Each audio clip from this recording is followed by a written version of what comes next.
I'm Andrew Hall, and this is Dead Hand Radio. My guest for this episode, and I got the wrong script. The joys of doing live streams.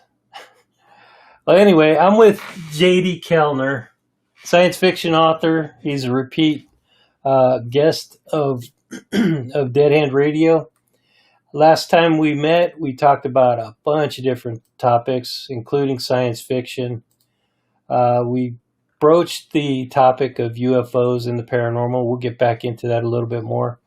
But first, I'm going to give you an opportunity, JD, to talk about your new book that's coming out for release very soon under a new publishing house. And welcome to Dead Hand Radio. Well, I'm happy to be back. Thanks for having me back, Andrew. And yeah, the first time around was fantastic. I had a great time. We got into some topics I wasn't anticipating, but that was part of the fun. I mean, as a sci-fi author, I really enjoy kind of learning a little bit more about things like the paranormal, UFO phenomena, aliens, things like that. And I had a great time. So thank you for having me back. But yeah, I certainly going to plug my book. Where are we here? Okay, The Cranes of Blackwell from Dark Brew Press. I'm very thankful that they've taken it on under their wing. A little bit about the book is so if you are interested in a story of overcoming adversity, under the heel of a totalitarian regime, a tale of despair, family, heartache. There's certainly plenty of action to be had. It's a tale of the Crane family in the city of Blackwell. Bergen is the patriarch of the family. He works for the regime, and him and his wife get separated after Bergen is framed for a crime he did not commit. And the story takes place following the Cranes as they try to overcome the challenges and odds, facing down their own demons to get back to one another. And there's some big twists at the end. And I think I said that the last time. And it's always hard to talk about it because I don't want to ruin it. But I'm really excited to have it come back out. It's re-released April 6th from Dark Brew Press. You can get it at any of your major book retailers, certainly on Kindle, Barnes & Noble, Amazon, and a few others. I was actually excited to see Waterstone overseas has it, a few stores in Australia. So, if I'm more than happy to share more about it. I could talk about it all night, but I just want to thank you for giving me the opportunity. I'm going to once again put this out here. My camera's there. And if anyone ever has any questions, you can certainly find me on Goodreads under JD Kellner or visit my website, www.jdkellner.com for some short stories and some other writings there. So thank you, Andrew. I appreciate you having me once again. Absolutely. Always a pleasure to give a creative person an opportunity to talk about their work. And it's the other areas that you and I share in common that we're going to talk about mostly tonight. But just to reiterate, I found my script that I wrote up for you. But the Cranes of Blackwell this is what I wrote, an alternative history, speculative fiction novel that takes place in the 1930s. And I think that has a lot of implications, and I'll let the readers or the viewers kind of make their own decisions about what that could mean. But if anybody's interested in learning more about that book, JD and I talked about it a lot more extensively on our previous interview. So you can check that one out on my website, andrewhall.com. That's an audio only recording. It's a great show. Just, I had a great time. So even if you don't want to learn more about my book, go back and listen. I had a lot of fun that day. As did I. We talked about some pretty interesting stuff, and we left a little bit of a cliffhanger, and we'll get to that because I am going to give you, I'm going to kind of put you on the spot and ask you to expound on something that you alluded to. Yeah. But it has to do with your real world job. Oh, okay, okay. So, but we'll get to that point a little bit later on. Um, so, how are things going in Pennsylvania? How have things been since last time we talked? I think it was early December. Yeah, it's been a few months. Things are good. Pennsylvania, as far I think obviously the hot topic is certainly COVID and how things are progressing there. Um, we actually are going to be allowed to go to the bars next Sunday and have a beer without ordering food. I suppose that's the most recent developments there. I actually have had my first vaccine shot. So, if anyone's out there afraid to get it, I can tell you the first one is very much like anything else. Your arm is going to be sore. Uh, you might get a little bit of a fever, but that second one I heard is a doozy. I was very fortunate. I didn't get COVID-19, knock on wood. But I know a lot of people it did. And, uh, it affected people in different ways, especially with my day job, and obviously with the questions that you have later. I got to see my fair share of those things. But Pittsburgh's all right. I'm just disappointed in the Steelers season ending so abruptly to the hated Browns, but I'm actually more of a Penguins hockey fan, anyways. So they're actually doing all right. So no complaints. Like I said right before we got on, the weather's been surprisingly nice in March, which is rare around here. Yeah, nice weather is always a plus. Oh yeah, Our weather here is turning nice, um, and we have about probably 3 months of really really nice weather out here in Vegas. Um, but then you get 3 months of or 4 months of just unbelievably hot weather and a couple good solid months of cold weather. That to me is cold. yeah. I For was you gonna guys say. out there, yeah, that's so it's relatively cold out here. But we're in nice weather, prime weather, spring weather. So the Yeah. flowers are blooming, the bugs or the bees are out. But it's beautiful, beautiful weather out here. I'm glad to hear about the COVID shot not affecting you. I know quite a few people who have already had it and both shots. Some people have had complications with the second shot, but nothing life threatening or anything like that. Right. Um, so for the most part, I think most people are having pretty positive results from that. I know there's still a lot of whether it's disinformation or just gross misinformation. There's still a lot of that going around, and people just need to consult your doctors, believe what your doctors have to say, and that's as far as I'll go with that. Right. Um, because I am not a doctor. No, no, I'm not. I'm not either. So, uh, I tend to go with all my doctor explains to me. You know, I trust. You have to trust them a little bit. If you don't trust your doctor, find a new doctor. Yeah, for sure.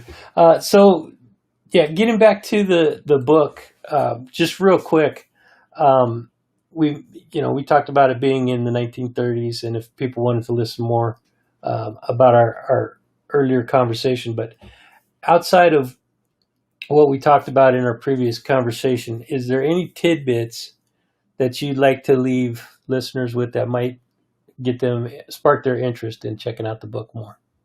Yeah, it's kind of interesting. I think I mentioned it in the last call that a lot of what sparked my desire to write this story had a lot to do with a couple of different things, right? So, um, some influences were The Iron Heel by Jack London, um, even the Hunger Games movies, but actually a lot of it, and I think I said it in the last call, was a video game called Wolfenstein. Um, Originally, the concept was started out as a bit of a fanfic, right? So I was going to write a short story fanfic on it and just post it to my website. I don't ask people to pay to see those things. It was just like a hobby of mine. And then as I started to kind of move away from your cliche Nazism type, bad guys. I mean, those are the easy bad guys. Uh, Part of what I was looking at was, I want to be able to put a story in a place where someone is trapped doing something that they don't really want to do and their humanity kind of breaks through. And that's where Bergen's character kind of was built from. I laugh with with Bergden, because when people ask me, where the hell did you come up with that name? It's unique. It's different. Some people like it. Some people don't. It's actually a Dutch word for mountain pine. I just thought, I was reading a book on on plants, and I thought like, oh, this is kind of a neat, turn around and sort of. At the time, I thought it sounded more Norwegian, something like that. And that his name is not anything fun. I wish it could tell you it was more than that, but it's not.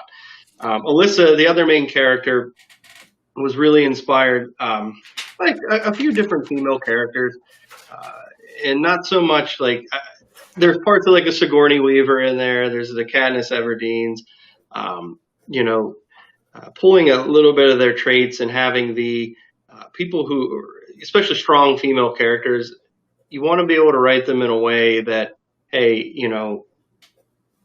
we are at a certain spot in this plot, and they grow and become the stronger of the characters. And it's not easy writing a strong female character as a guy. I mean, I was able to get advice from my wife, some of my female author friends, and said, hey, listen, I want to make a big part of this strong female character in addition to Bergden's storyline, which I'm easily handling because that's the type of story I've always read, right? Like I can relate to that more. But the other character, I wanted to be able to pull a little bit more out from strong female literary characters, and then what I can remember from Sigourney Weaver and Alien.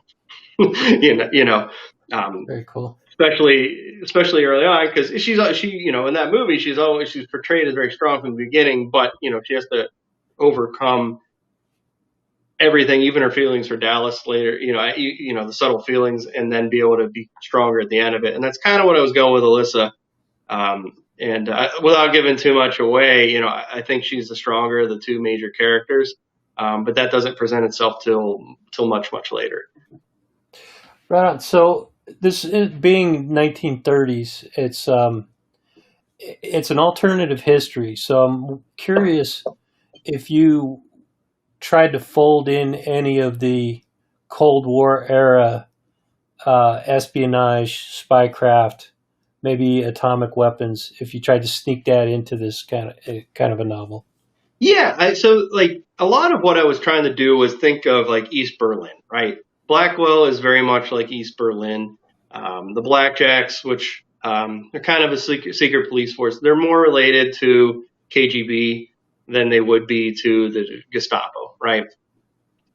They may necessarily wear uniforms, but they are more. People have the perception they're all knowing, that they're everywhere, and I think that was really a thing people had with the KGB, including in America. I mean, you thought you could go down to your local bar, have a drink and a smoke, and there'd be a Russian spy next to you, right? That was what you saw in the movies, and for all I know, they very much still are in DC. But the perception that the KGB carried, especially into the 80s, whenever we didn't know the Soviet Union was on the verge of collapse, was that they saw and knew everything. And I could only imagine what things would be like if the internet was around in the 80s, and the paranoia of we have it now to an extent that Russians are always in on political things and yada, yada, yada. But in the story, that I was taking the Blackjacks and the regime more in line with, hey, they have eyes and ears everywhere, right? And every day you get this message. People weren't really leaving Blackwell. They weren't supposed to leave Blackwell. And in East Berlin, you really weren't supposed to leave East Berlin to go to West Berlin.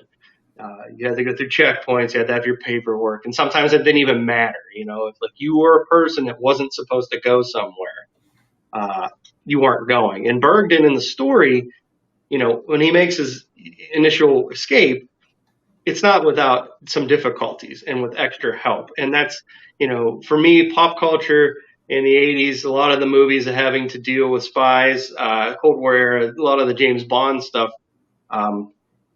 you couldn't get to where you needed to go without additional help. They're always recruiting that person. Hey, so-and-so is going to get you there. They're a mysterious character. You have to just trust them. We'll get you there. And in this case, he ends up trusting a bunch of people that he knew existed, but always looked at them as they were the enemy. Yeah. So that book is available now, or is it coming out? Is it You can coming out for pre-order it now. re-release? Okay. It will be available April 6th. I'm actually getting my first author copies on Monday, if they track okay. So I'm super excited. Um, and the other thing is I'm going to be doing some giveaways. I have some posters to give away. I know COVID hopefully is wrapping up, but I do actually have some masks with the boot and the flower on it. So I have a few of those to give away too. So in the coming weeks leading up to the release, I'm going to be doing a couple giveaways, and at no cost to anybody. They don't have to buy the book or anything. I just want to, my goal is to get it out there, get people to see it, get people to read it. Dark Brew Press has been fantastic throughout this whole thing. We really sharpened it up. Went through a really secondary rigorous or editing process for the second edition.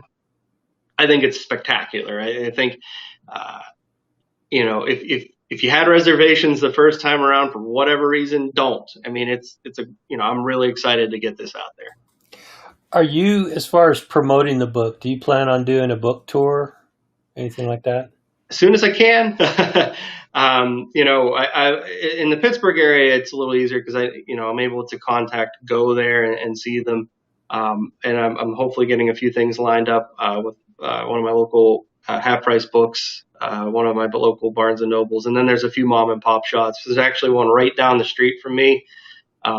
That I'm engaging with to do a little signing there. So hopefully, once we kind of get the go ahead to do those things, they're a little, there's still hesitancy to bring in not that I would attract a terrible amount of people, but to shove in a lot of people in small stores. But that's the plan.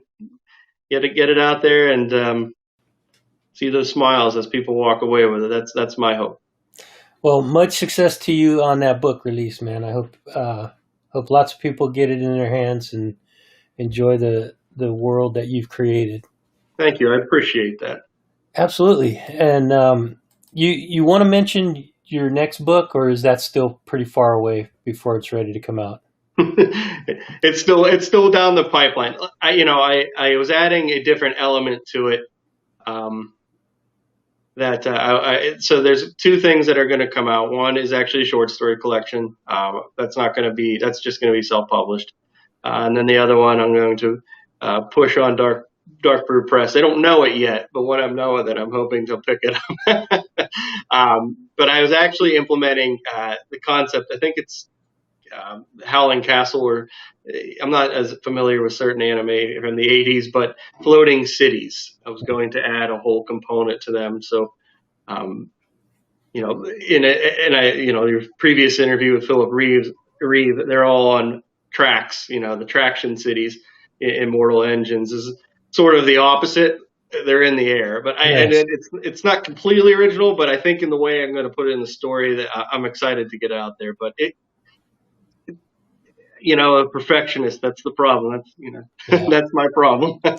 I can relate, man. I mean, it's the endless excuses of not to start, right? Or not to finish. But in some cases, you make the excuse of why today is not a good day to work on the book or whatever. Yeah, I mean, it's about 80,000 words done. Yeah,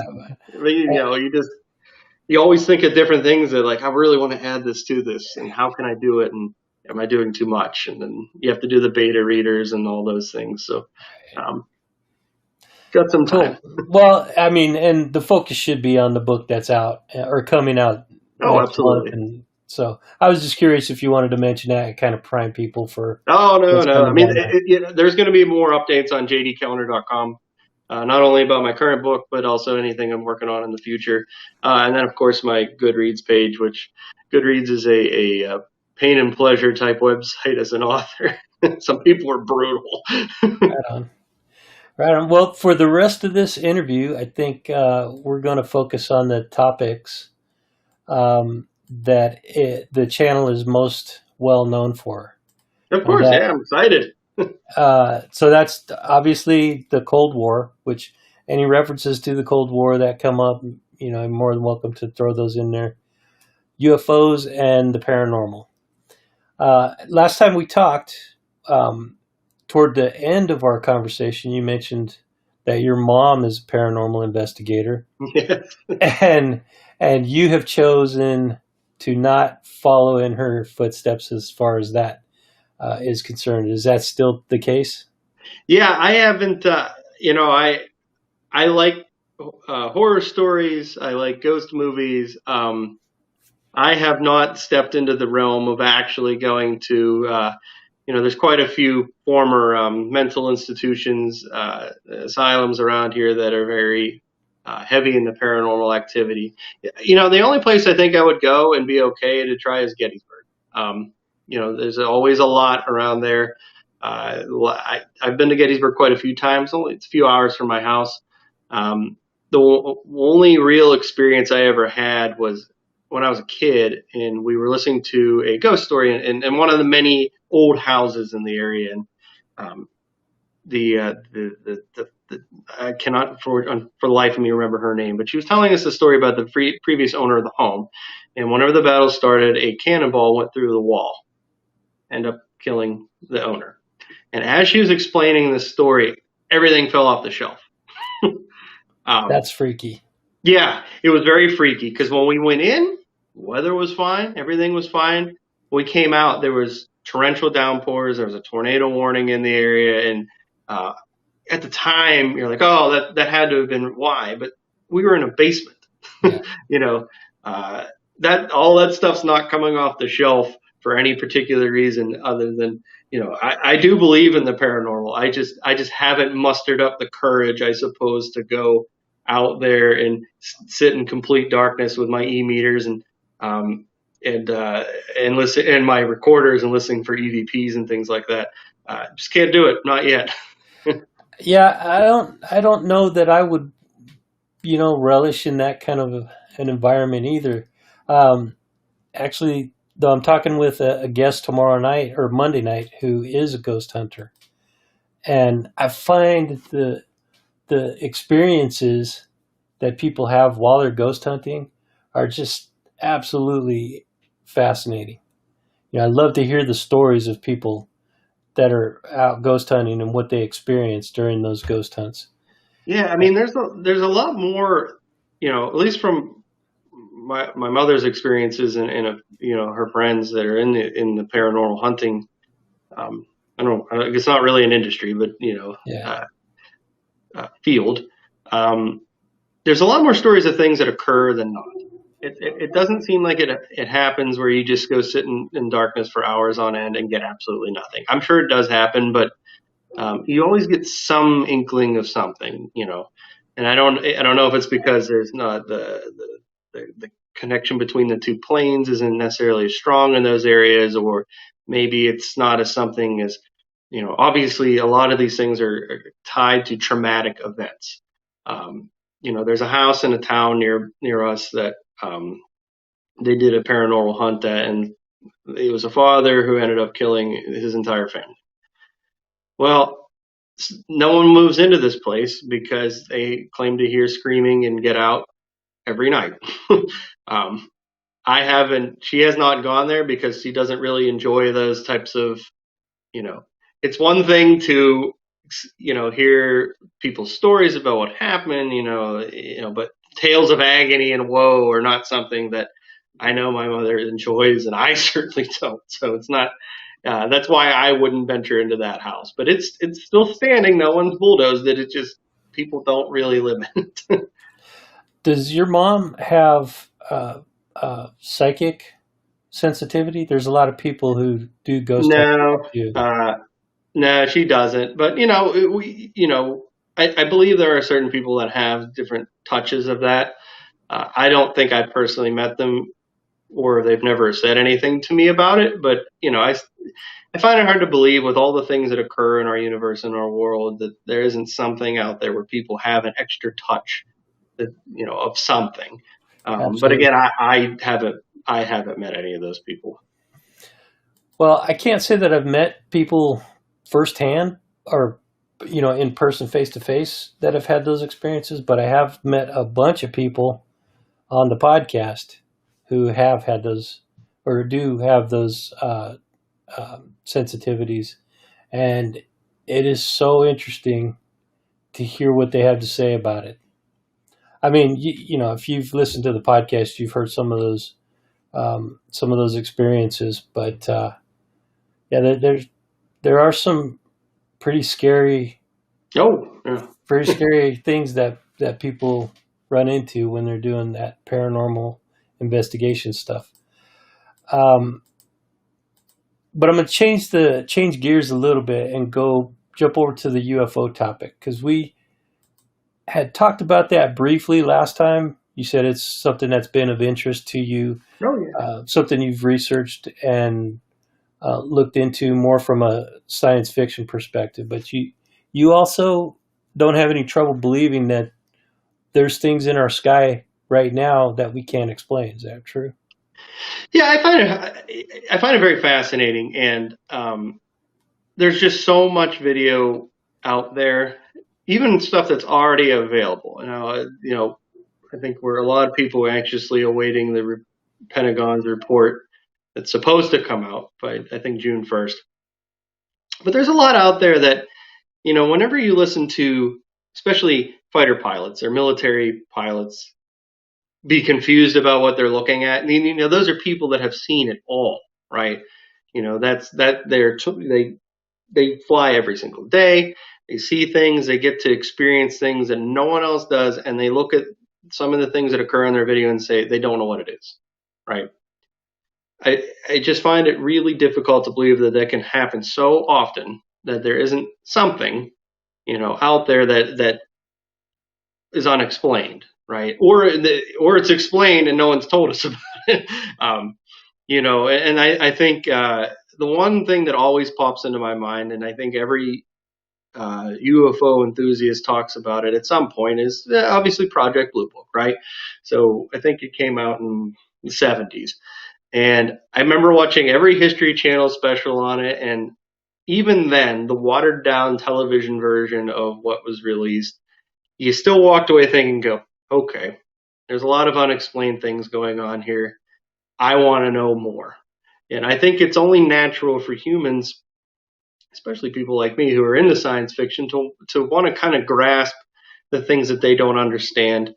And for me, the only explanation I can come up with until someone tells me otherwise, and I have mountains of proof, is there's, either extraterrestrials visiting or there's phenomena that we haven't discovered yet, things that haven't presented themselves in a manner that we can study.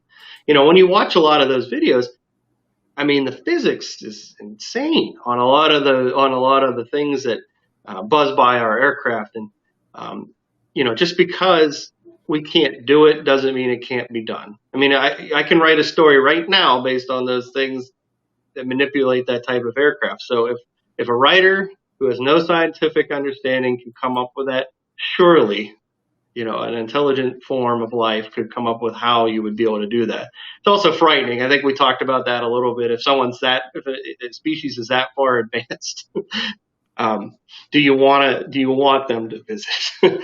But yeah, I fully believe that there's a lot that we still don't know, a lot that is unexplained. And while I'm certainly not an avid UFO hunter, I am certainly very interested in the extraterrestrial that may come to our planet. I can't fathom that if we see all these things that they haven't been here and seen what they, maybe they don't want to land. Maybe they see what's going on and they're like, we'll keep our distance. Or more likely, maybe they're probes, right? Maybe they're long range probes that they've put out there, and maybe they haven't been here yet, but they see what's going on. Yeah, there certainly is a lot of speculation on what they are. You mentioned the UAPTF report that's coming out in June, and I have a clip that I'd like to play and get your reaction to. This is Senator Marco Rubio and his comments about that report and what to expect when it comes out. So let me play that real quick for you, and hopefully that'll. Can you hear that? I can't hear that, unfortunately. All right. I don't know why that's not working. I wonder Let if me I can just pick it up see with if I can. headphones or something.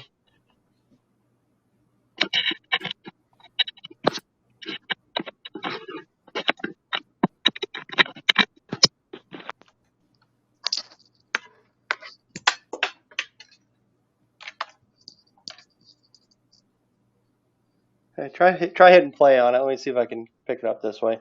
All right. I'll rewind it and see if.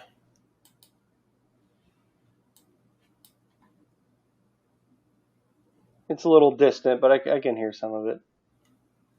I don't know if the rest of the live stream though would be able to. I did listen to it,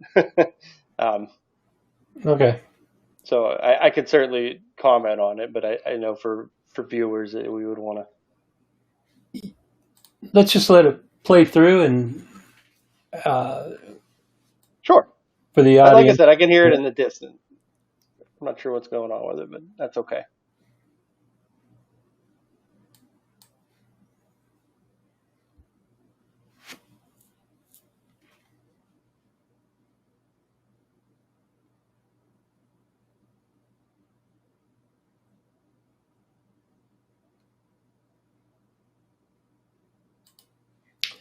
All right. So that is Marco Rubio, and his the gist of his comments was number one, the report most likely won't be out by June. It's probably going to be delayed, and I've heard a lot of talk about that, and that seems to be the way things, the direction things are going. He also mentioned, which you talked about already, as the stigma attached to the UFO topic, which seems to be diminishing, but it's still pretty prevalent. And then he stresses that we need to know what these things are. It's not a matter of, should we know, or how important it is to know.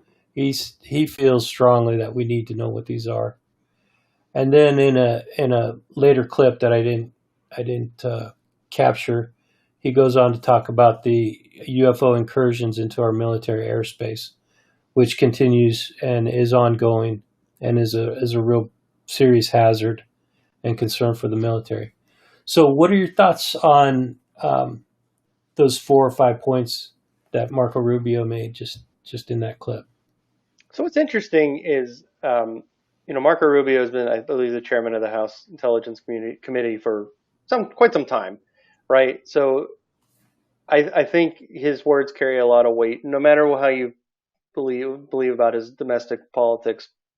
I 100% agree with him. You have to figure out what it is, right? We can sit here and say that, oh, they've been harmless, they've done nothing, um, maybe, not to imply that they've actually done anything at all, but there could be things that we're just not aware of, right? So first off, you do want to know what they are, because you also want to be able to gauge your enemy's capabilities. And I think that was something else that he talked about in a different area of the interview, was if you don't know what it is, you have to come up with some sort of plausible theory. And if your plausible theory isn't that it's extraterrestrial life, then okay, and we don't know what it is. So then you have to kind of explore the avenue of, does one of our contemporaries on this planet have technology that we simply do not? And it's really hard to believe, right, that the United States military isn't, I mean, especially considering how much effort we put into our research and development, that we wouldn't be able to tag what these things are. Um, some people might tell you, well, the Chinese are very secretive. They're maybe a lot more advanced than we realize. Okay, maybe. But at the same time, you can tell during his discussions that they do take it very seriously, right? So in this interview, they want to talk about the idea of understanding what this is. So not only can we address it, but come up with a continuity plan. Um, Government is famous for coming up with continuity plans for hypothetical situations that may or may not occur. Like the CDC released a zombie apocalypse plan a few years back. Um, we all joke and laugh, but at least they actually have a plan. They mean, if you know anything about our military, they have a plan on how to go to war with China, but they also have one to go to war with Britain. right? They have it for everything. So it frustrates, not only the House Intelligence Committee, but our military that we don't know what this is. How do we handle it? And what do we do if the worst comes to pass, that this is actually something devastating? The other point was it is going over the U.S. military sites, almost mockingly at times. Um, there are very sensitive areas that probably, house nuclear missiles, right? And that's a major concern. Um, if it's extraterrestrial life, you know, are they gauging our capabilities, right? Or are they curious? If it's our enemies, are they mapping out where we have all of our best kept secrets, right?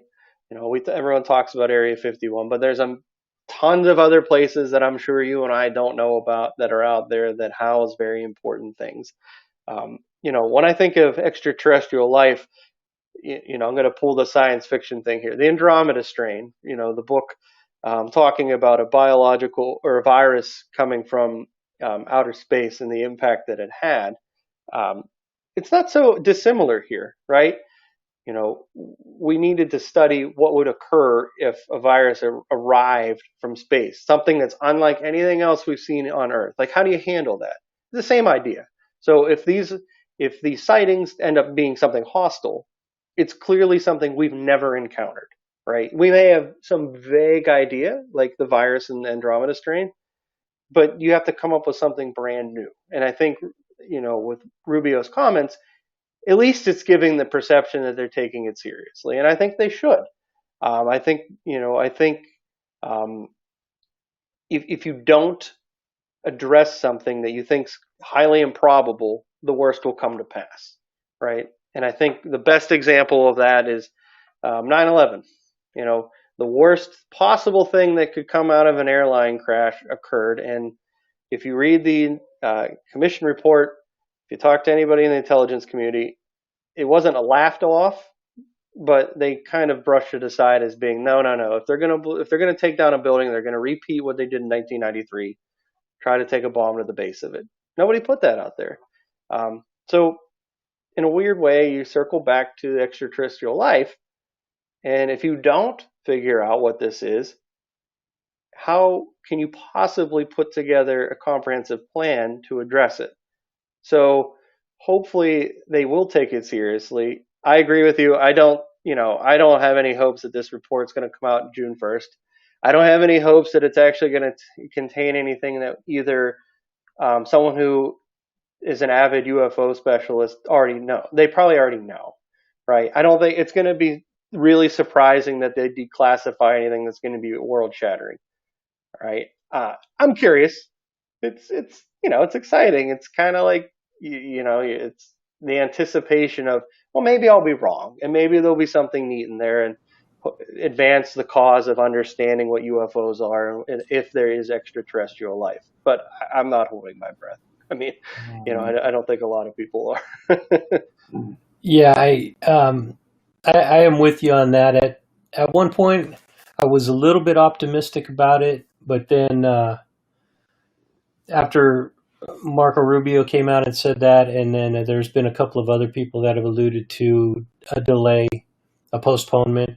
What I hope doesn't happen, and there is a growing momentum of a group of people that are trying to put some pressure on the government, on Congress, about bringing this stuff to the public.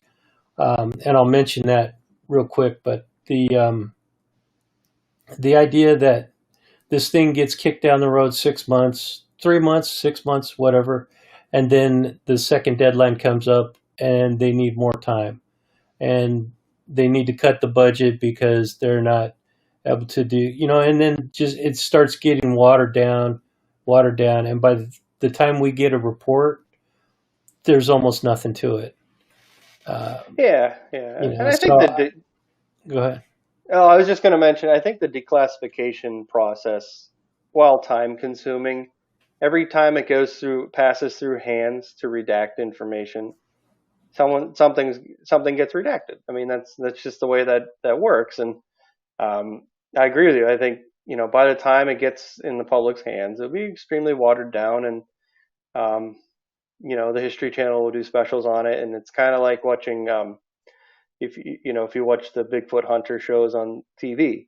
At the end of it, they didn't find them because that would be worldwide news, right? You would know about it, and it's interesting. It's nice to see their process. There's always neat clues, but at the end of the show, no Bigfoot. I would be really surprised if at the end of the report is, oh, here's a picture of a gray. This we've met them. Wouldn't it be It's just cool? But I have another clip that is a little bit of a contradiction to what Rubio was saying and what we're talking about right now. But and as I mentioned, there is a growing momentum behind a group of people on YouTube and Twitter within the UFO community that are trying to get the word out to people through a movement called the Big Phone Home, and it's actually started by a fellow YouTuber and UFO researcher named Luis Jimenez. He's got a YouTube channel, Unidentified Celebrity Review. I'd just like to plug his channel and this program because I think it's a good thing for people to get out there, write Congress. By April 24th, he wants to have as many people as possible on the phones calling their Congress members, representatives, and letting them know that we want to see more coming from the government about UFOs. So that's something that a grassroots effort to try to get I'll more call. information. Cool. Because I'm interested, and it's something that even going beyond a sci-fi offer, I think as a human, I would like to know. I think it's only Absolutely. fair, Yeah. that we get some semblance of what might be going on. Uh, Definitely. Now, I did mention that I had another clip here. Let me cue this up, and it's hopefully I could get the audio to work on this one because the first one, people in the chat said that it wasn't working either. So, Oh, okay. Yeah, I could hear it very faint the last time. I don't know if it was because of I'm picking it up off your computer or something. right. This one is John Ratcliffe, former Director of National Intelligence, and I'm hoping I'll put the link into the chat window in case anybody wants to listen along while I'm playing it. And if you can hear it,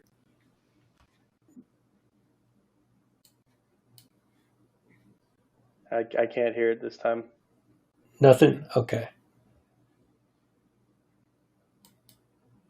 Well, it's a really good one, so I'm going to send you the link. You can listen to it. Is it the one from the Fox Business interview? The John Ratcliffe. Yeah. So he's talking about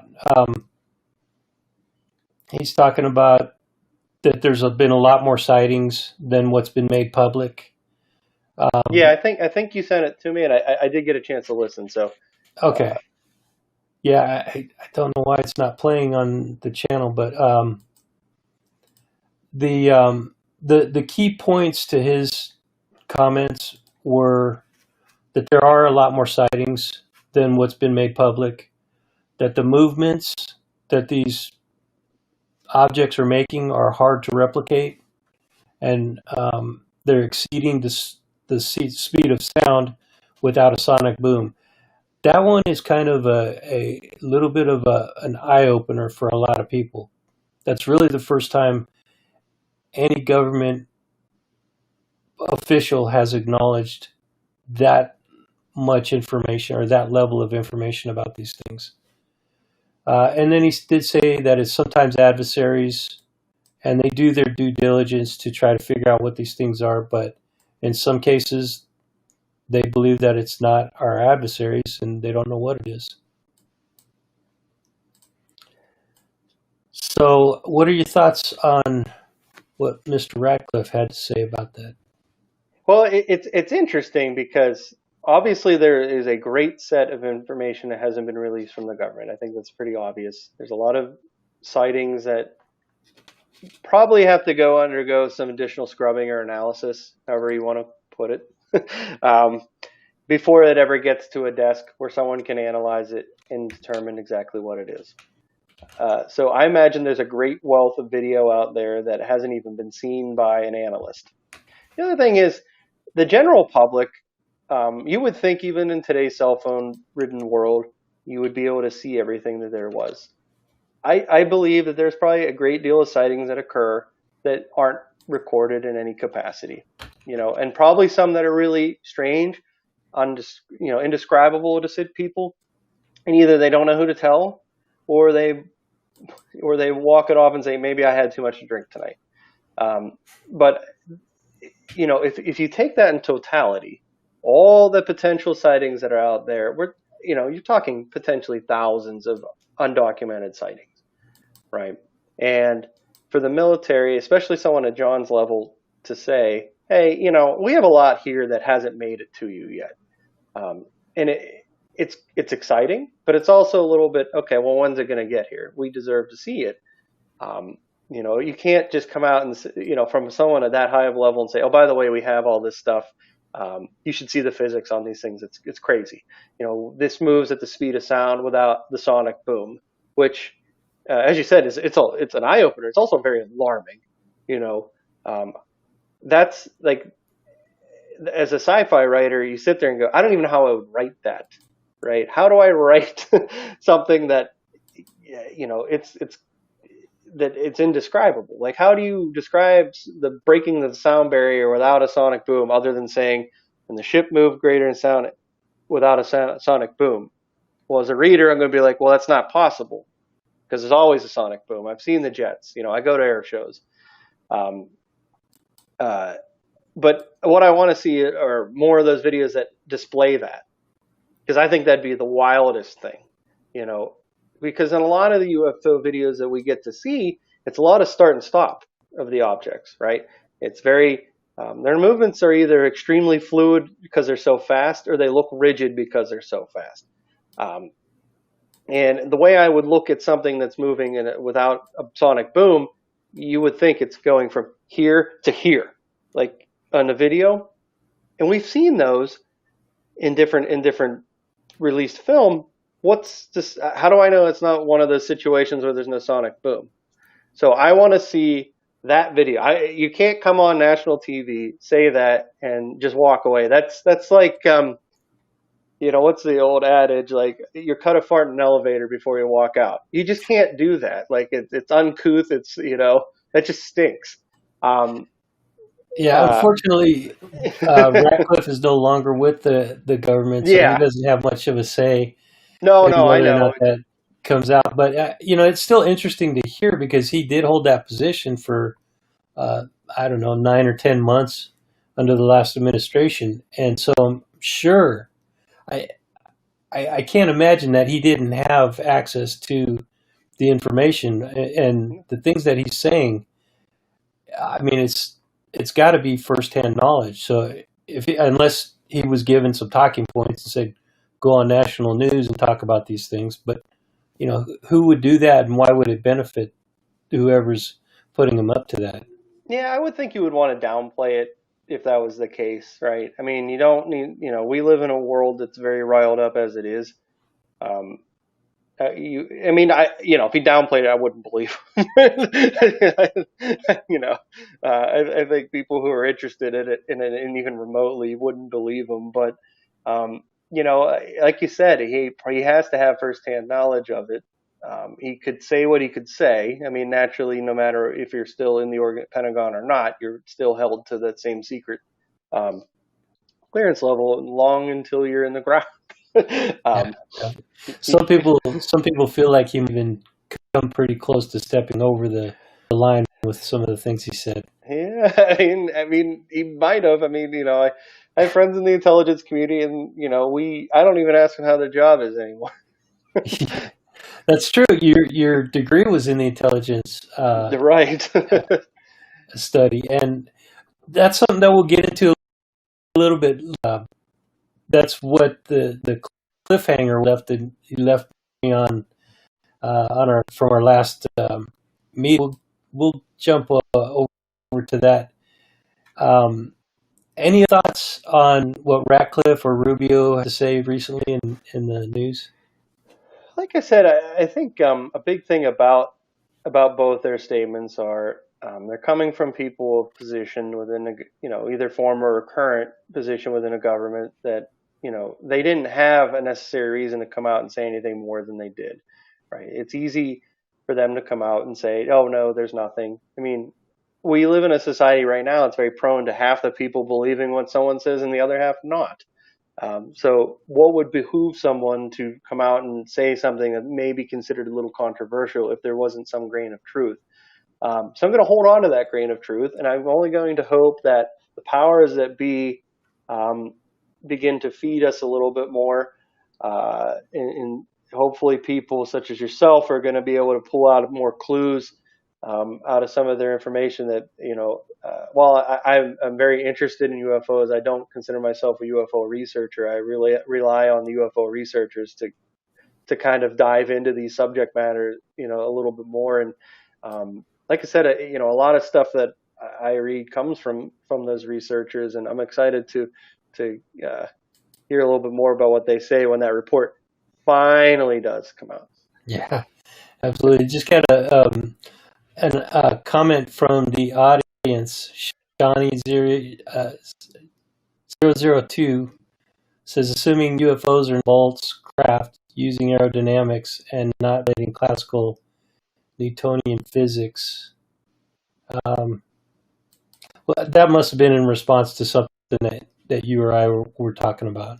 Yeah, and he's right. I mean, so as I said, as a writer, you can only go on what you know. And while there is a level of creative license in coming up with new concepts, physics is really difficult to write in a creative manner where it's complete. I mean, there's some people that can do it and they do it really well. I'm not one of them. So everything I do is typically within the bounds of the laws that are presented, from our historical perspective. Um, there's a good chance that they are not nuts and bolts. Maybe there's some sort of energy craft, something that's more gaseous, maybe.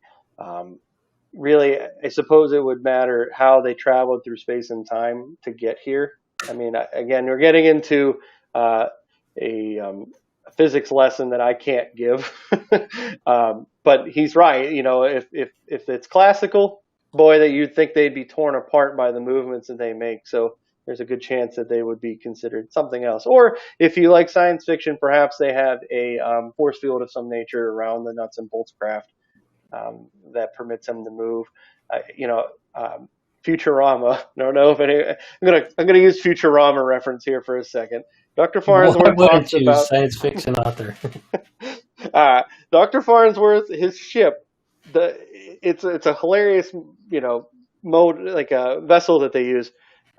They actually move time around the ship. The ship never moves. Time is moved around it. Uh-huh. I suppose, if you're going to be okay with certain theories, maybe that. I don't know. It's exciting. I mean, it's also a little scary at times. Things like that are certainly mind expanding when you consider the possibilities of it. And you have to be open to those possibilities because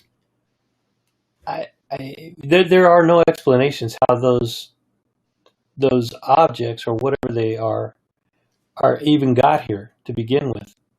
If maybe they can manipulate time and travel vast distances in a blink of an eye. Who knows? I mean, all we see is what have been witnessed by other people. Because I've never seen anything myself. Have you ever seen anything? No, nothing that other than your standard falling stars, meteors. We get lucky and see those types of things, but never a UFO. I've always wanted to, but I think sometimes if you're actively looking, then maybe you have a better chance. And unfortunately, I don't get to actively look. Mm. But there's, and where I live, there's a lot of light pollution. You run into that, and there's only certain spots where you can get complete darkness and really focus. But there's a few. That's unfortunately a few hours for me. Same here, Las Vegas. I Oh think well, it's one of yeah. the brightest cities in the world. It never sleeps. Never You can sleeps. see Vegas from Death Valley, which is 2 hours Okay. away from here. Um, Uh, yeah, so when in our pre-recording interview, you mentioned something about possible life on ice planets. so it was a Gizmodo article, and I will give you the author's name after the thing because I honestly don't remember. I want to make sure I give them credit. Um, the concept was really neat. So the idea was, they've discovered a few thousand exoplanets, right? And a lot of the exoplanets don't have a star like the sun. So naturally, the sun allows us to be a unique planet in our solar system. It's a perfect distance. It's a perfect size. We have the perfect atmosphere for it. And a lot of people use that as a dismissive way of saying, well, when we see these exoplanets, there's no way life can be on them because there's not a star like our own. I'm very much in the theory, by the way, of not every, just because we have to use oxygen, nitrogen, water, so on and so forth, doesn't mean everything else in the universe has to. But in the article, the author goes into the concept of exoplanets that are covered in methane ice, and underneath it is the theory that it's water. And my first thought is, well, you might have bacterial life in that water, something that can survive in extreme circumstances. But the author goes to say that it's entirely plausible that there's geothermal vents that heat the water up to a certain degree. And if those planets have been around for millions of years like the Earth has, perhaps intelligence life has evolved from something in that water. And they live isolated from the rest of the universe under miles of methane ice in their own little aquatic world.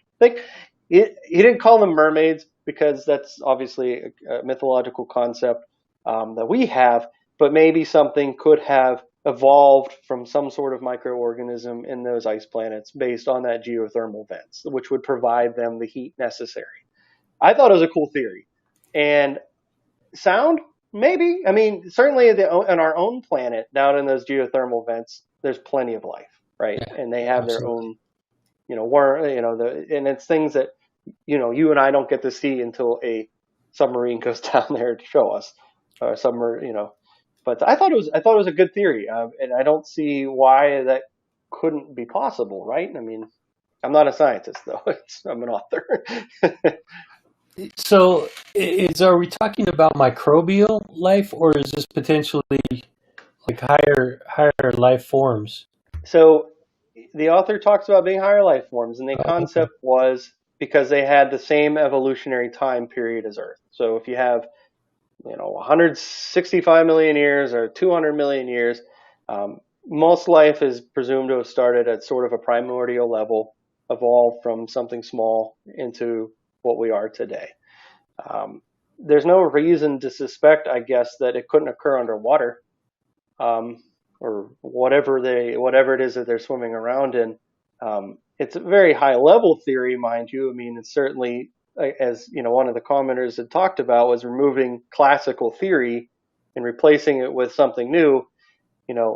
I don't see any harm in that. I mean, honestly, like, how do you get beyond certain technological components of our world if you don't think beyond classical theory? Um, I thought I didn't, you could certainly probably punch holes in it if you had more understanding of that than I do. But from a extraterrestrial standpoint, the basic concept to me made sense. I actually think that line of thinking could strongly support a theory that these objects, craft, whatever they are, UAP, could be from our planet, just deep down in the ocean where we've never seen them, and most likely never would be able to access them. But they have no problem coming out into the atmosphere and flying around to check things out. So Yeah, that's a theory that they are actually from this planet. and it's not a bad theory at all. I mean, think of some of the deepest, darkest waters in this world. right? If they are able to survive the pressures of, let's just say, the classic is the Mariana Trench, if they're able to survive the water pressure, and adjust as they come out with that much, of technology or whatever it is, there's no reason to think that, that something beyond our scope could occur where that's why they're coming from. I think, again, I'm going to go back to my sci-fi roots here. And while I don't think the Tom Cruise version of War of the Worlds is the best telling of it, that was actually the concept of it. So when they arrived from Mars, the ships were already in the ground in Earth from millions of years ago. And when they arrived from Mars, they came in capsules which penetrated the Earth, and they boarded their ships, and that's where they emerged in the movie. That's not how the original telling is. The capsules came from Mars and landed in a field in England. But there's not a reason why that can't be something considered plausible, in my opinion. It's a neat theory, and it's certainly plausible, in my opinion. I mean, again, from a layman's perspective. Sure. We really don't know. And as Rubio said, we kind of need to know. It's kind of important that we do figure out what these things are, and why they're here, what are their intentions. So yeah, any other thoughts on the ice planet life forms? I'm going to try to use it in a book. Cool. I really thought it was a really neat theory. And and as someone who is just more of I don't, kind of an enthusiast about it rather than someone who's a researcher or maybe almost hobbyist, right? When I do a lot of research for my writing, it does take me down these different realms, and this one in particular, not that Gizmodo is any sort of it's not the like New York Times, I guess, of things, but they have some really neat articles, and they allow different people to contribute. And I thought in this one in particular, and again, for the life of me, I'm certainly going to give you the author's name after this to share with everybody. I thought it was a neat theory, and I think, I don't know how we'd be able to disprove it, considering those exoplanets they were referring to. They're hard to get to begin with, but even when you get there, how do you penetrate miles and miles of ice? Sure. So, yeah, we may or may never be able to prove that theory. not in this life. Yeah, right. So I'm trying to figure out a way to segue, and sometimes you don't have a segue. So I'm just going to say let's take back to more everyday life and talk about a little bit about what you do in your day job. Sure. If you don't mind, because you did leave that big cliffhanger on the last program, and I really wanted to get into, get you to expound on what you said. But first of all, how did you go from studying a degree in intelligence to working for what you do in the insurance industry? Sure. I've taken a wild ride, right? When I got my master's degree in intelligence studies, I had expectations, all the expectations in the world of going and working in the DIA, NSA, CIA.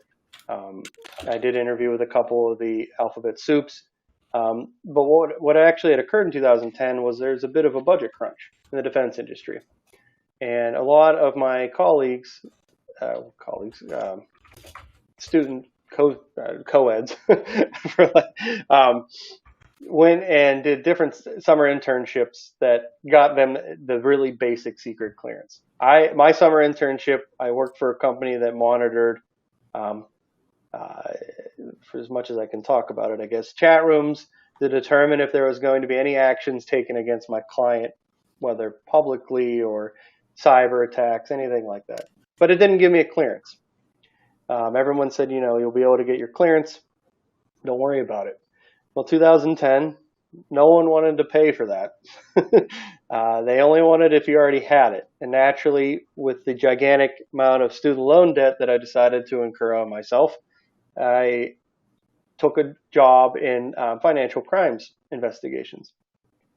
And I did that for a few years, and I worked at a large New York bank in Pittsburgh. And at the age of 24, they laid about 10, 15 of us off, including me. So interestingly, I ended up going into healthcare fraud investigation from that. Your basic fraud techniques, the fraud triangle, your rationale, can you do it and why do you need to do it?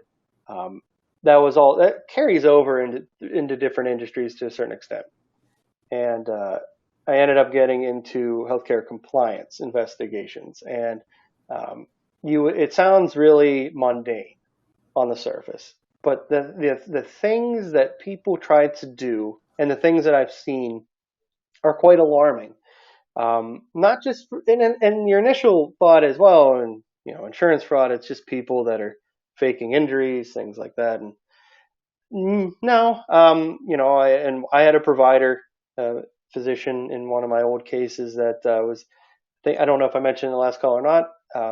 We were trying to figure out why he was giving chemotherapy to people who didn't need it. They didn't have cancer. They didn't have any sort of disease, illness that required it, and it was ending up killing a lot of people. Wow. Yeah, he actually ended up going to jail for 20 years, prison, 20 years. His argument was that he was using it as an alternative treatment for different things. And naturally, whenever you get it in the insurance side of things, what you see is it medically necessary? It's the first thing you see, and we would work with our medical directors and say, hey, listen,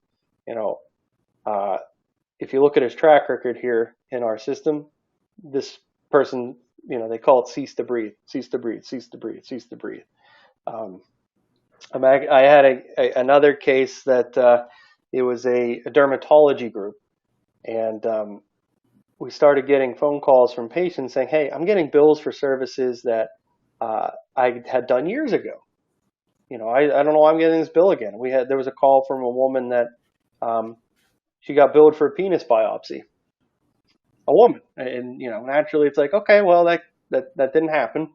And as we dove into it a little bit more, what the dermatologist was doing was taking biopsies and sending them to a lab that she owned, which is considered physician self-referral. So she was getting paid twice, and that's a no-no. So if you're listening and you have a physician that keeps referring you to another practice that they own, it's not necessarily completely wrong, but you should probably ask about it. But in her case, the FBI did the investigation. The overpayments for all our industry came out to about $32 million. It's public knowledge, so you can Google dermatologist who bought Kenny Rogers' old house, a $16 million mansion in Georgia. And I know a fair share of physicians. They all do really well, but no one has bought a $16 million mansion in Georgia. It's a nice house. They used to do these things, and there was an investigative journalist in Atlanta that interviewed her and found out some more about, they used to have $100 pool parties. And what that meant was when you got out of the pool that she gave you $100 to dry yourself off with, I don't have that kind of money to start handing out, but and her husband was one of the founders of the Prince of Nigeria schemes that people get in their emails. I actually think she avoided jail time, but she certainly paid back a lot of money. Yeah. And unfortunately in that industry, in our healthcare system, a lot of that's very pricey. It drives up why your premiums are so expensive. That doesn't help. The fraud, waste, and abuse that occurs in healthcare is extreme. And, a lot of people have every right to be extremely skeptical of the things that even their own physician asks them to do. But understand that eventually pretty much everybody gets caught. It takes time, but you'll get caught. Yeah, the long arm of the law, as they call it, right? Yes. How long after a case is adjudicated are you able to talk about it? During the investigation, it's absolutely off limits. But once that's done, as soon as it gets made into, normally the Department of Justice posts these stories, um, and as soon as they do that, that's typically the generic. Oh, okay. Well, if they're releasing it to the public, and they release the same details, that's usually the absolute bare minimum of okay, that's okay. If there's a settlement, no, we can't really talk about it. Um, some of and the thing is with a lot of these, especially being in Western Pennsylvania, I get some additional details on what happens after the fact and how it impacts some of these people on a personal level. And it's like, okay, well, you were raking in millions of dollars fraudulently, and now your family's on welfare because they took everything. Um, we had a case where the only reason the guy got caught is because his personal expenditures were so high that he pushed the limit on what he could get away with. It was the FBI had released that he was going on safaris twice a month in Africa. He was spending roughly $100,000 every month on just things. Eventually, that's going to catch up with you, and it did. And he probably, he's probably due for release here soon. But a lot of what I do now is, a lot of the compliance concerns that we see in today's world have a lot to do with HIPAA. And there's a lot of misconception of what that is. People will often say, well, the news shouldn't be telling us about so-and-so had surgery or an athlete got hurt. They shouldn't be saying those things. HIPAA actually only pertains to healthcare industry workers, insurance companies. So if the news talks to a neighbor and that's what they say, that's not covered by HIPAA. It's unfortunate because sometimes people get things spread out that they don't want to, but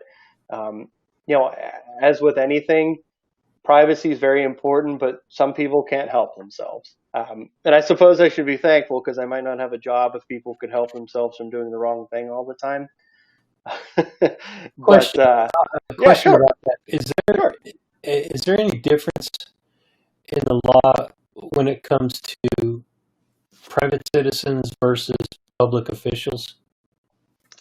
Again, it really depends on where the information comes from. So if public officials announce that so-and-so has COVID, as long as they're not their physician or insurance or somehow involved in treatment, payment, or healthcare operations, it doesn't matter. I mean, I could tell you. A doctor can't come out and say that. Well, here's the tricky part. If you release them and allow them to do that, you can. So if a doctor says, hey, Andrew, do you care if I go on national television and tell people that you have a headache today? Here, sign this form, and you sign it, and then you're agreeing to it. But most of the time, that's not the case.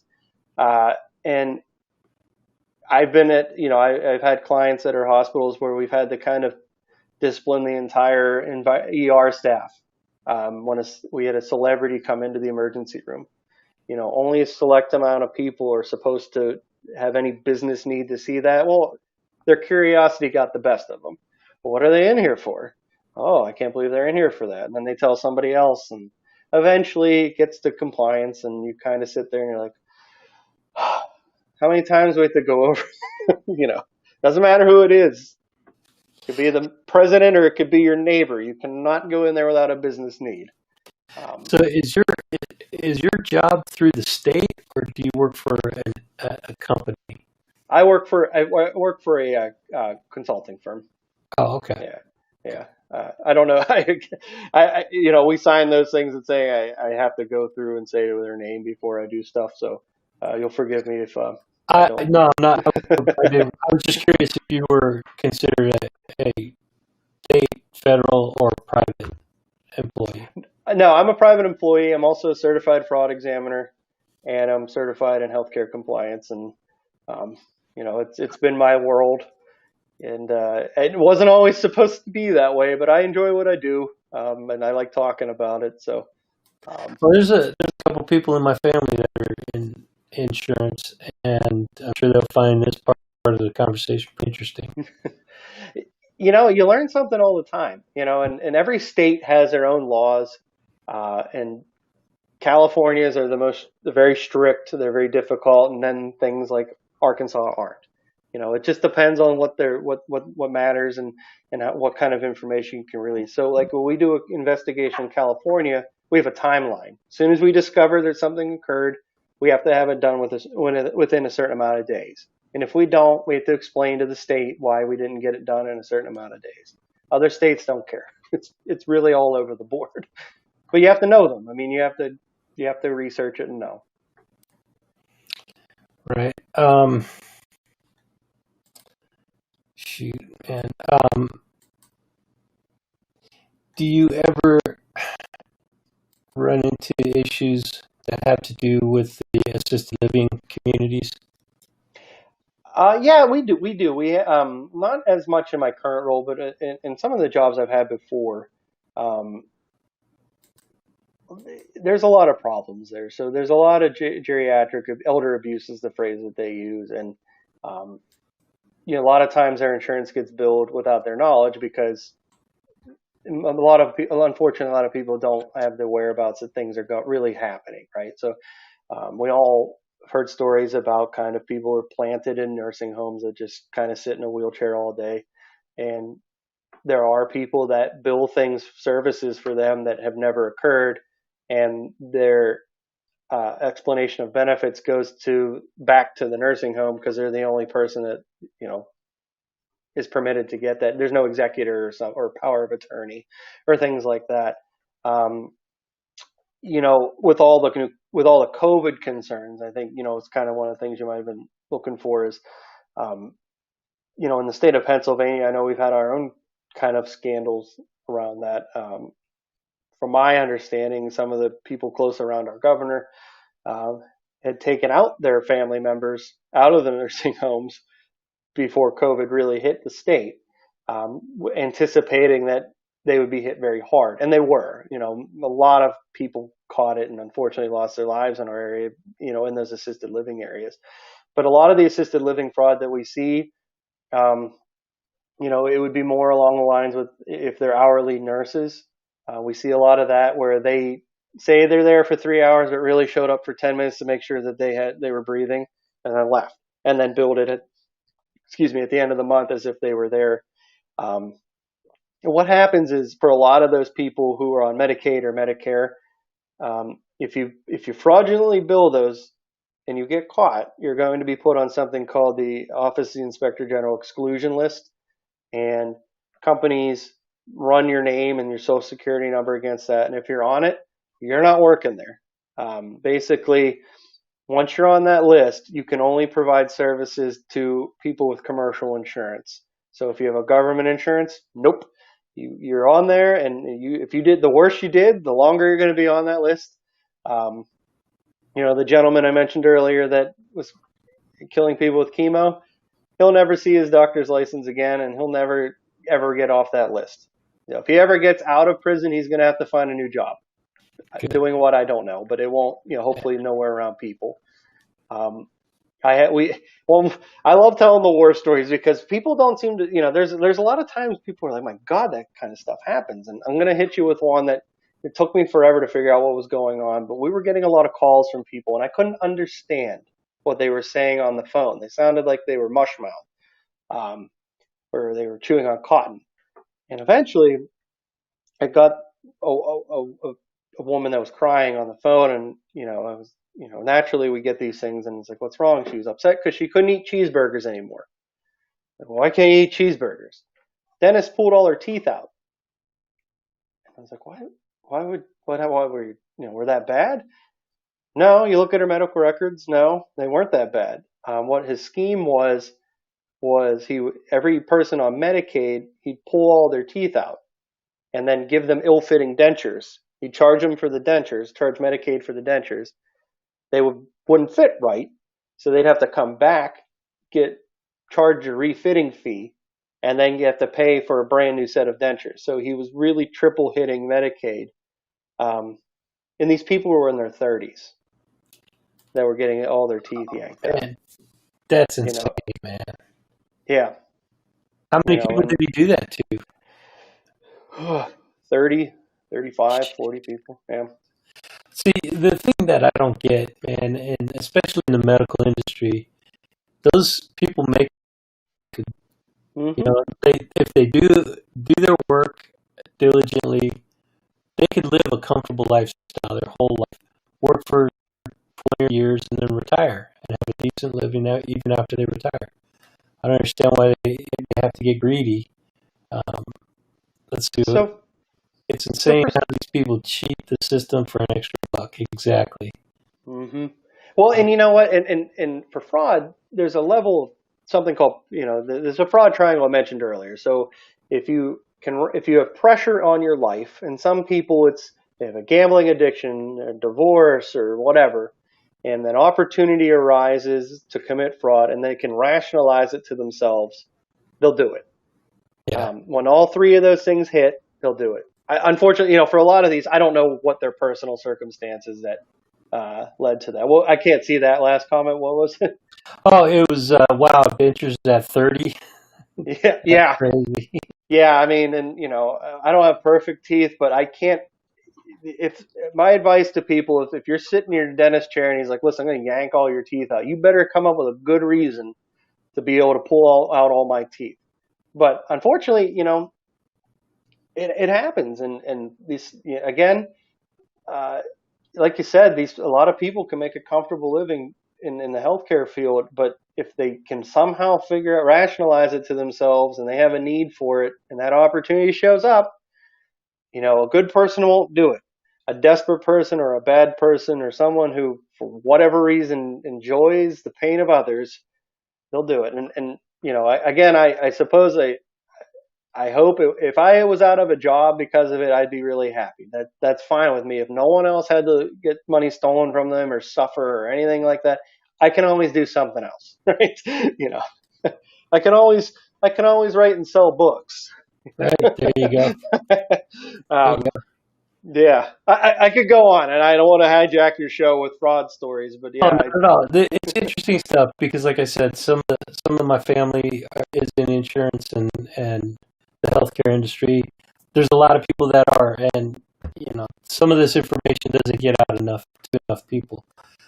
There was a recent series, mini series or limited series on Netflix about a woman who would go and she would find elderly people that were living on their own, had no family, and then she would like swindle them into being taken into a uh, assisted living community, and she would somehow be made guardian. She would get the guardianship awarded to her through a crooked judge or just a lame judge that didn't really know what he was doing. Are you familiar with this program? I've never dealt with that type of fraud personally. I've heard of it. We see it in different forms. Basically, if you can present enough information without contradictory evidence to a judge that suggests that you should be guardianship, like especially if you come in with someone who's elderly, doesn't have any other family, you can apparently demonstrate that you've had some sort of oversight of this person's life, and a judge that maybe doesn't do his due diligence, or depends on what the magistrate, depends where you're at. Um, in the state of Pennsylvania, our magistrates don't even need to have a law degree. So take that for what it's worth. As long as you get elected, it really doesn't matter. um, uh, and you convince people to do that, it happens. And these people, they take their entire estates and they leave these people to rot in and they're not nice assisted living homes typically. There are levels of assisted living where the administration just, they don't care. I mean, it's a body and we get paid for it. Sure. Well, I don't care who you are. I mean, we'll make sure that they're alive at minimum. But it's sad, but that certainly happens. Well, the other part of that, and I didn't even think that this would go on until I saw that series on net. It's a fictional mini series, but it seems like it could actually happen. But this lady, once she gets awarded the guardianship, she has complete control over the entire estate. So she liquidates everything. She keeps the people in the assisted living through corrupt doctors, corrupt management with, for the assisted living. It's Yeah, you just pay those kickbacks.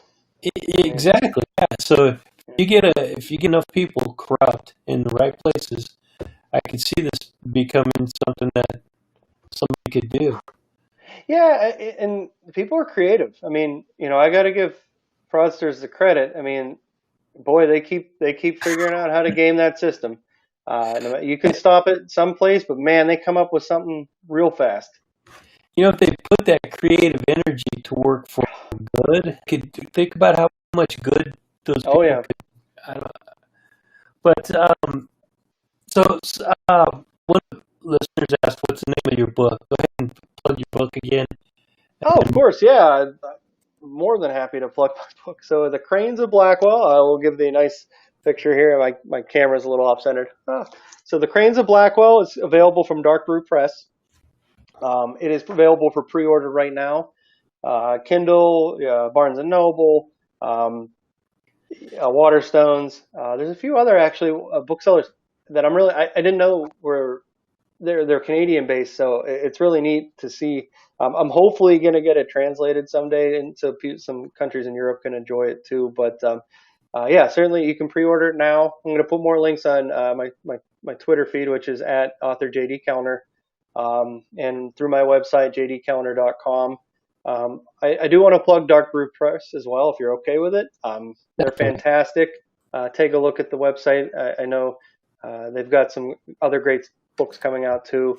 Um, it's an exciting time for the Cranes of Blackwell. I'm glad I got second chance at life. I will thank Kyanite for the original publishing, and unfortunately they had to close their doors in December. But yeah, it's coming back out. The second edition. It's crisper. It's cleaner. Uh, it's a sexy book, if you ask me, and I'm really excited for people to get it and enjoy it. And if anyone wants to talk about it, you can certainly reach out to me on Twitter. But as always, you can listen to Andrew's show too. I mean, you can't go wrong. Very cool, man. Thank you for suggesting that. Now, so look up the case of April Parks in Las Vegas, Nevada. It happened about 2 years ago, and that's in reference to the assisted living situation where Okay. she was appointed guardianship. Okay, cool. Thanks for that. Yeah, I'll check it out. I mean, it's one of those things that I do a lot of case studies with my coworkers, and we go through different things where we may not have experienced it. So I'll check it out. I mean, I would love to come up with that. Definitely, yeah. If that kind of fraud is going on, it's almost impossible to detect it from unless you have a report come in from somebody like a family member. I don't even know how you would like, get a clue that this kind of fraud was going on. Well, a lot of the intake is through tips from employees, Good. or at facilities. Someone who realizes that something may be going on, and that we have those compliance hotlines that people can call and be anonymous, and or the government comes to us and says, hey, we think this is going on at one of your facilities. So those are the big ways: tips and hotlines. That's how we get most of it. Very cool. Well, JD, we're at about 90 minutes, so I'm going to start to wind this down. But was there anything else? I mean, as always, we cover a ton of information when we talk, just because we have so many similar interests. Um, but any last words that you'd like to say before we close this down? No, I just want to thank you again for having me on the show. It's a pleasure. You're fun to chat with. We do have similar likes and topics that we enjoy, so it's easy. And I hope everyone had a good time listening to us banter tonight. And again, if anyone wants to reach out about anything I talked about or about my book, you can certainly find me on Twitter at author JD Kellner, or my website, jdkellner.com. So again, thank you, Andrew. I appreciate it. Thank you for Yeah, having thank me. you. And thank you to those listening for those excellent comments and questions. And it's a pleasure to have somebody tune in and watch the show live. Gives it a little different dynamic. Makes it a little more exciting for me as the host, and then I know that the guests usually enjoy getting some little questions and feedback during the live stream. I had a great time. It was fun. Cool. Well, JB, as always, the invitation is open. So next time you have a book coming out or you have an idea you want to talk about, hit me up and we'll get you back on. Absolutely. Look forward to it. Great, man. Thanks again for coming, and I will talk to you soon. All right. Thank you. Good night, everyone.